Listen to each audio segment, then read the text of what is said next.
গাজা জুড়ে ইসরায়েলি হামলায় একদিনে আরও ৭০ ফিলিস্তিনি নিহত হয়েছে। নিহতদের মধ্যে জাতিসংঘের এক কর্মীও রয়েছেন। গাজায় বিমান হামলার পাশাপাশি স্থল হামলা পুনরায় শুরুর কথা জানিয়েছে ইসরায়েল।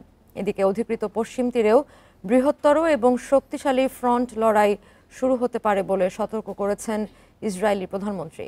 এই ঈদে জামা জুতো অ্যাক্সেসরিজের ডিসকাউন্ট।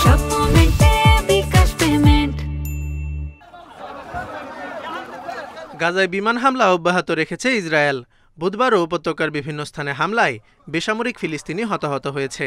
নিহতদের মধ্যে জাতিসংঘের এক কর্মীও রয়েছে।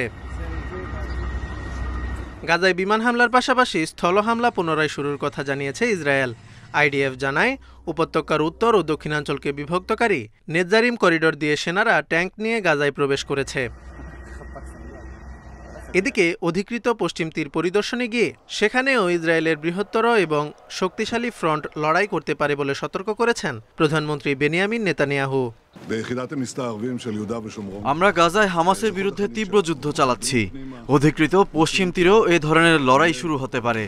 আর এখানকার ইসরায়েলিদের নিরাপত্তা দিতে আমাদের সীমান্ত পুলিশ ও আইডিএফ কাজ করছে।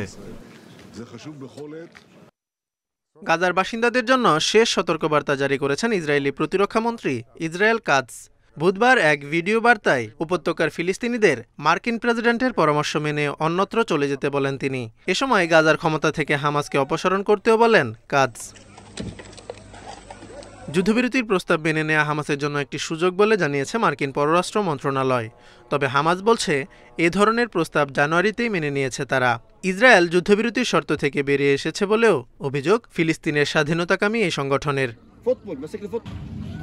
Zobayer Hossain, Independent news.